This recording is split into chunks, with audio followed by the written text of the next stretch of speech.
Okay, great morning to all of you. This is Ashish Rathod from Radiant Academy. I heartily welcome you all in my own official YouTube channel, that is Radiant Academy, an institute dealing with English language only. So, it is the second video for the YouTube series, that is time and tense. So, video को start करने के पहले मैं आपको remind कराना चाहूंगा, this is the free online classes which has been started from 1st of October, जो कि 1 तारीख से स्टार्ट हो चुका है। और जिन्होंने भी इस वीडियो चैनल को सब्सक्राइब नहीं किया है, हमारे ऑफिशियल चैनल को सब्सक्राइब नहीं किया है, वो सब्सक्राइब करें, क्योंकि ये फ्री क्लास है जो पर्टिकुलर बेस्ड है किस पर, पीएससी मेंस के इंग्लिश सिलेबस पर। ठीक है, सो लेट्स गेट स्टार्टेड। देखा होगा आपने कि बहुत सारे एस्पिरेंट्स ऐसे हैं, बहुत सारे स्टूडेंट्स ऐसे हैं, बहुत सारे लोग ऐसे हैं जिनको टेंस में बहुत ज्यादा दिक्कत होती है। क्या दिक्कतें आती हैं कि कहां पर कैसा मेन वर्ब लगाना है, कहां कैसा हेल्पिंग वर्ब लगाना है, कहां वर्ब का कौन सा फॉर्म लगाना है, बहुत सारी प्रॉब्लम्स होती हैं। किसमें V3 आएगा, किसमें V2 आएगा, किसमें V4 आएगा, किसमें V5 आएगा। ठीक है, अब V5 मैंने बात की है, आगे मैं बताऊंगा कि वर्ब के कैसे कैसे और कितने फॉर्म होते हैं। चलिए, तो बहुत सारे बुक्स में आपने देखा होगा एक चीज, कई जगह टेंस लिखा होता है, but CG Vyapam, CGPSC mains और बाकी एसीएफ रेंजर, ये सब की किताबों को आप ऑब्जर्व करिएगा, उसमें टाइम एंड टेंस करके दिया होता है।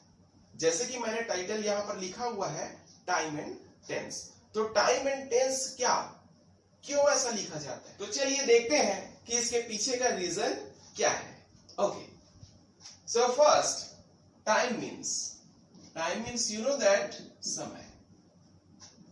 okay, and tense बचपन से आपने पढ़ते आ रहा होगा,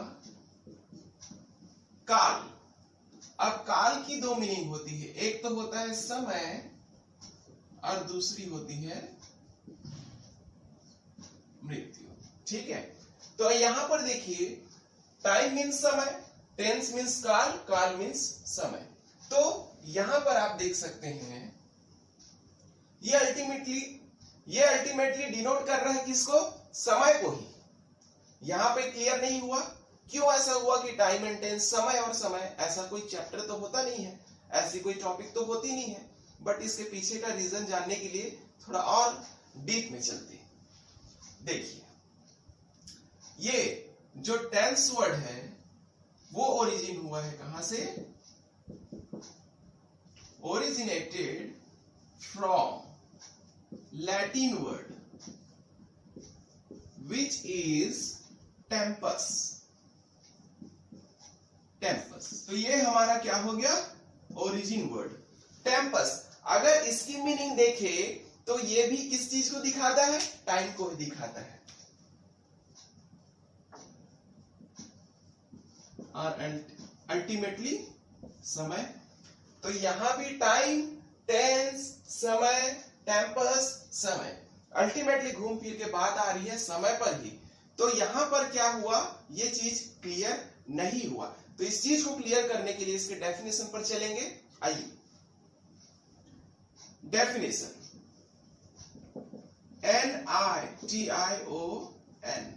बहुत सारे स्टूडेंट यहां पर क्या लिखते हैं, डेफिनेशन लिखते हैं, ए लिखते हैं। ध्यान दीजिएगा, it is not A, it is I.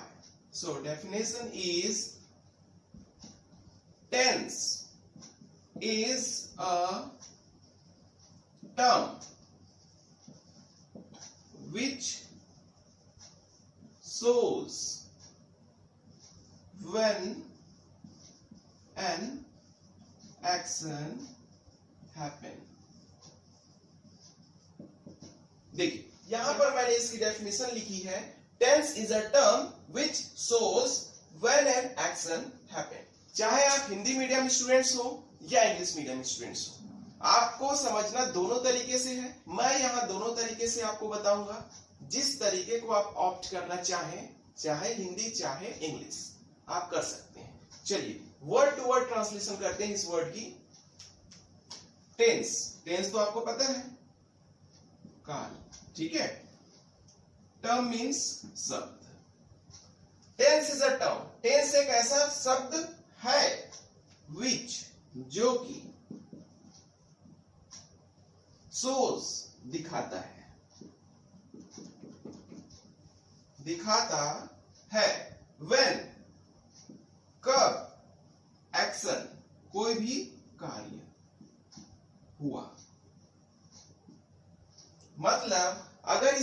Definition पर चले, प्रॉपर इसकी अरेंजमेंट करें, तो क्या निकल के आ रहा है? टेंस एक ऐसा शब्द है जो किसी भी क्रिया के होने वाले समय को दिखाता है।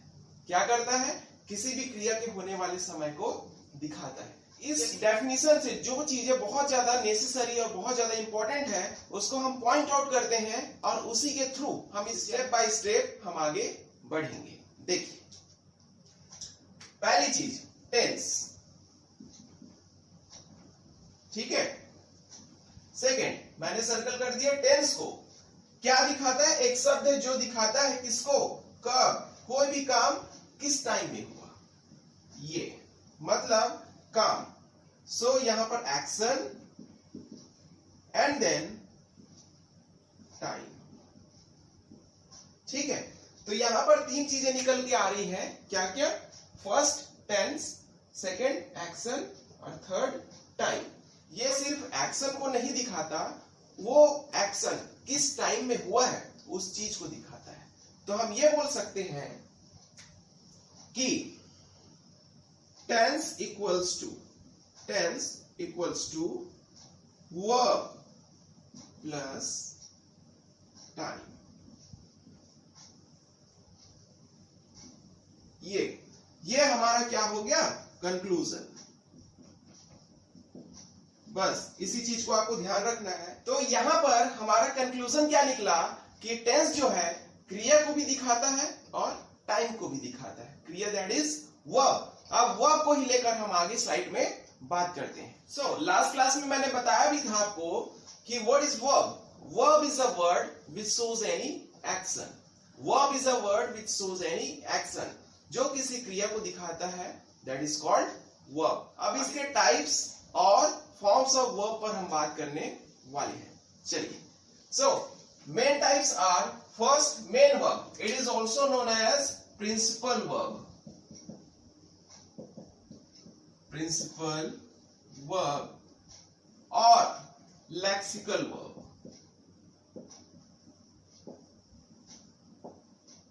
ठीक है। Next, helping verb, it is also known as auxiliary verb. Auxiliary verb. तो ये नाम आपको बहुत अच्छे से समझ लेना है।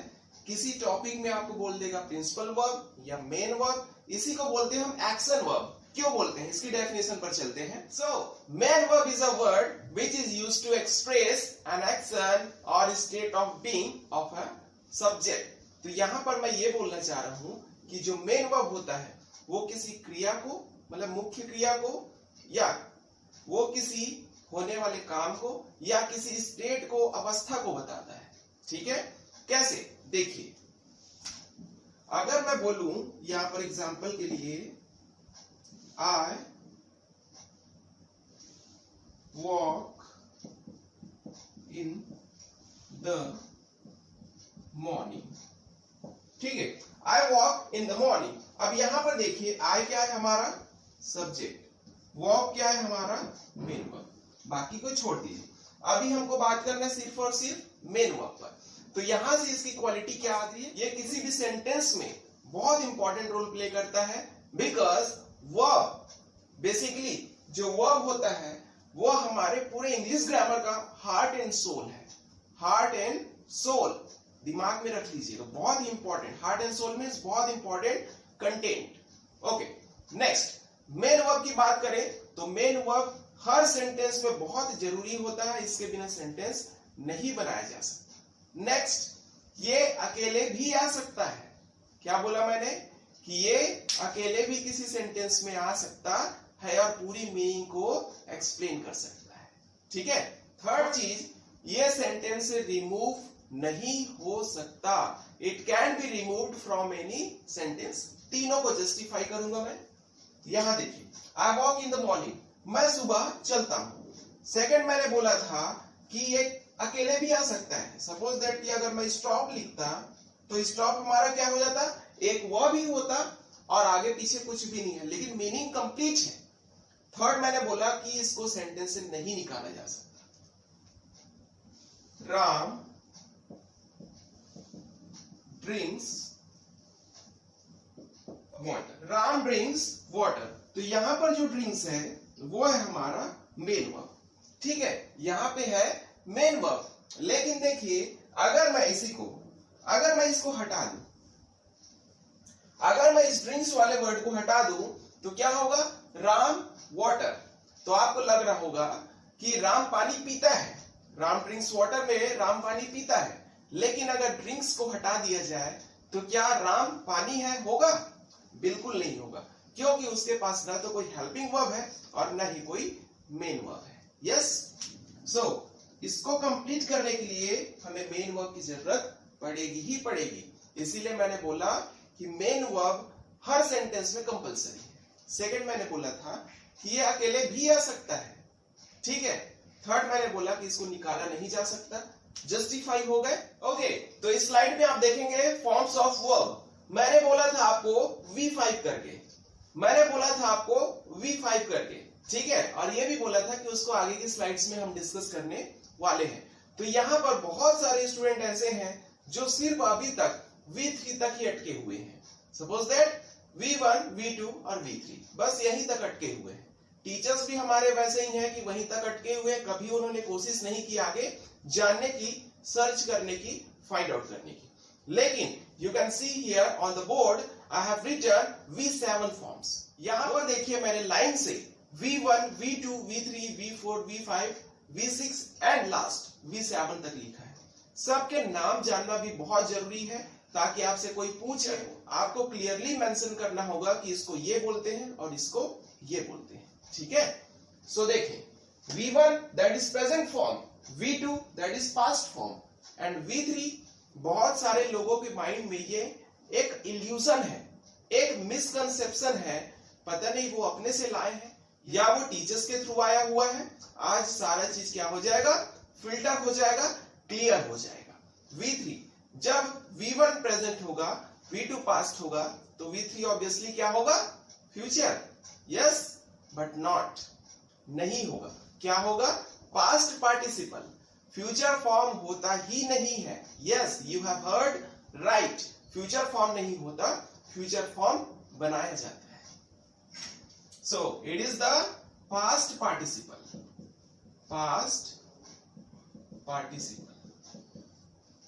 And the next one, present participle.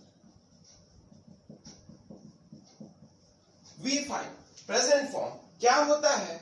सबका हिंट, सबका क्लू मैं बताऊंगा कि बेसिकली V1 क्या होता है, V2 क्या होता है, V3 क्या होता है and so on. So V6 को आप देखेंगे infinitive form and V7 gerund form. क्या बोलते हैं? Gerund form. देखिए, this is read. This is also read? No, read. Second form read and third form also read. Next form reading. बाकी तो आप जान जाएगा, बहुत सिंपल है। reads, reads, to read and reading. देखिए, यहां पर मैंने एक मेन वर्ब से आपको समझाने की कोशिश की। अब इसके क्लूज पर बात करते हैं। देखिए, यहां पर प्रेजेंट फॉर्म है, तो प्रेजेंट फॉर्म मतलब रूट फॉर्म, रूट फॉर्म। अब इसको मैं रूट फॉर्म इसलिए बोल रहा हूं क्योंकि V1 से ही V2, V1 से ही V3, हम बोल सकते कि सारे फॉर्म जो है वो V1 से ही बनते हैं।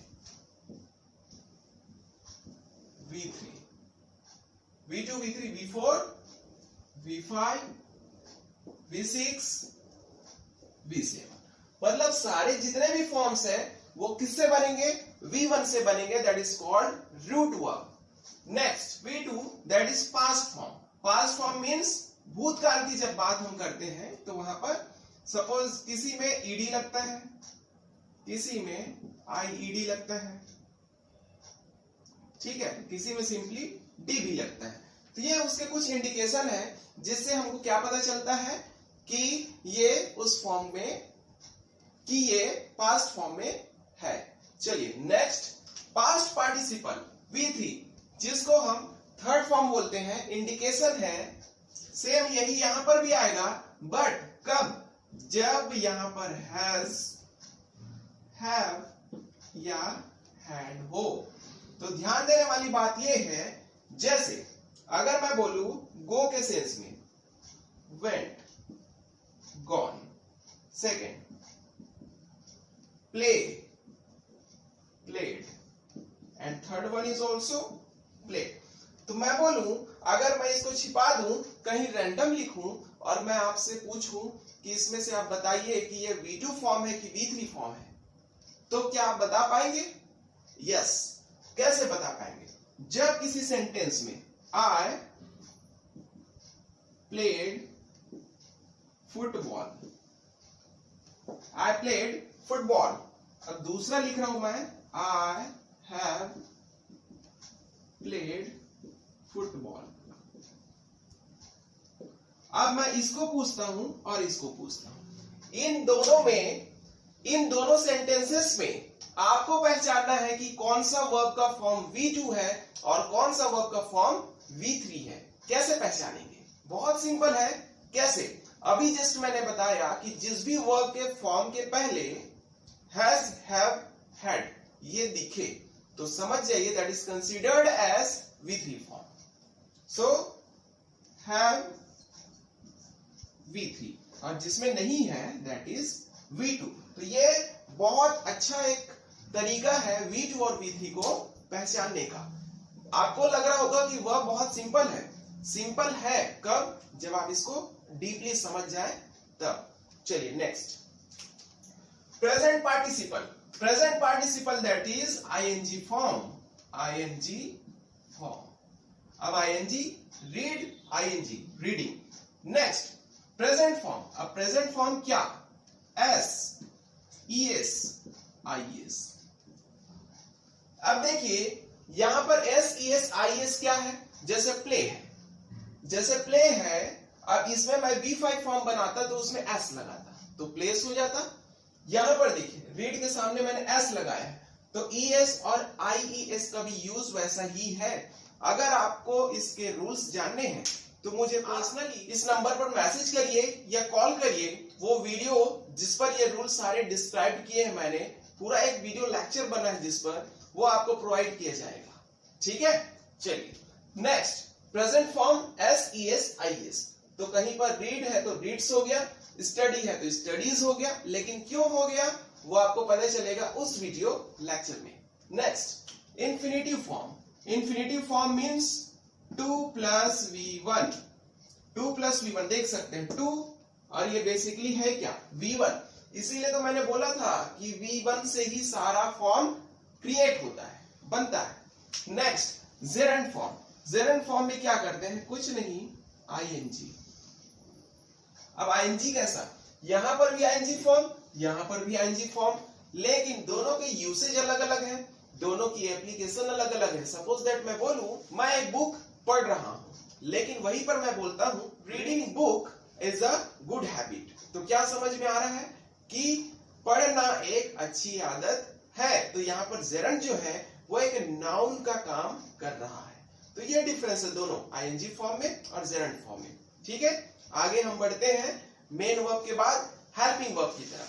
Yes. Okay, in the next slide you can C helping verb. What is helping verb? Helping verb is a word which helps to main verb. It is also known as auxiliary verb. Auxiliary, जिसको हिंदी में हम क्या बोलते हैं? सहायक क्रिया. तो helping नाम से पता चल रहा है क्या? कि सहायता करने वाला, असिस्ट करने वाला. किसकी? मेन वर्ब की. तो मेन वर्ब की हेल्प करने वाले वर्ड को हम क्या बोलते हैं? हेल्पिंग वर्ब और ऑक्सिलरी वर्ब. चलिए देखते हैं आगे टाइप्स. First, to be. कभी कभी आपके एग्जाम्स में बी फॉर्म्स लिखिए ऐसा बोल दिया जाता है जो उस सेंटेंस में पर्टिकुलर एप्रोप्रिएट लग रहा है. ठीक है. तो बी फॉर्म्स के बारे में आपको जानना बहुत जरूरी है. चलिए, एम, इज, आर, वॉज, वर. वर बहुत सारे लोग इसको वेयर वेयर पढ़ते हैं. वेयर ये नहीं, वेयर तो WH है, WHERE, वेयर. यस, ये है वेयर, WEAR,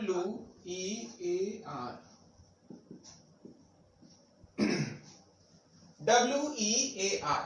ठीक है. वेयर, वियर पढ़ते हैं बट आजकल इसको फुटवेयर, फुटवेयर बोलते हैं. तो ध्यान दीजिएगा यहां पर वर, वेयर, वेयर. ठीक है. प्रोनाउंसिएशन बहुत इंपॉर्टेंट है। Next will be, shall be, being, been, ये तो हो गए सारे हमारे be forms. Next to have, has, have, had, having, will have, shall have, ये सारे यूज होते हैं हमारे परफेक्ट टेंस में। आगे आपको पता चलेगा जब हम टेंस स्टार्ट करेंगे। To do, does, do, did, will do, shall do. And the last one modals. Modals भी कोई अलग सा मेन वर्ब या हेल्पिंग वर्ब की तरह एक अलग कैटेगरी नहीं है इसकी, ये भी एक हेल्पिंग वर्ब की तरह ही एक्ट करता है किसी भी सेंटेंस में। लाइक मैं दौड़ सकता हूं, आई कैन रन, तो यहां पर कैन क्या हुआ हमारा हेल्पिंग वर्ब और रन क्या हुआ मेन वर्ब, ध्यान देंगे, ठीक है। तो ये कोई मेन फॉर्म नहीं है, हेल्पिंग वर्ब के अंदर में ही एक फॉर्म आती है। So can, could, may, might, must, जितने भी हैं वो सारे क्या है हमारे मॉडल्स। सो आई होप कि आज का वीडियो आपके लिए बहुत बेनिफिशियल रहा होगा। आज के वीडियोस को रिवाइंड करिए क्योंकि नेक्स्ट वीडियो पर्टिकुलर टेंस पर ही बेस्ड होगी और टेंस से ही उसकी स्टार्टिंग होगी। लेकिन आज का जो क्लास था वो इंट्रोडक्शन के तौर पे देना बहुत ही ज्यादा इंपॉर्टेंट था क्योंकि यही क्लास आप लोग मिस करते हैं, ठीक है। तो लास्ट टाइम फिर बोलूंगा, सब्सक्राइब करिए चैनल को, तभी आने वाली वीडियोस की नोटिफिकेशन आपको मिलेंगी। So till then take care, thank you, have a nice day.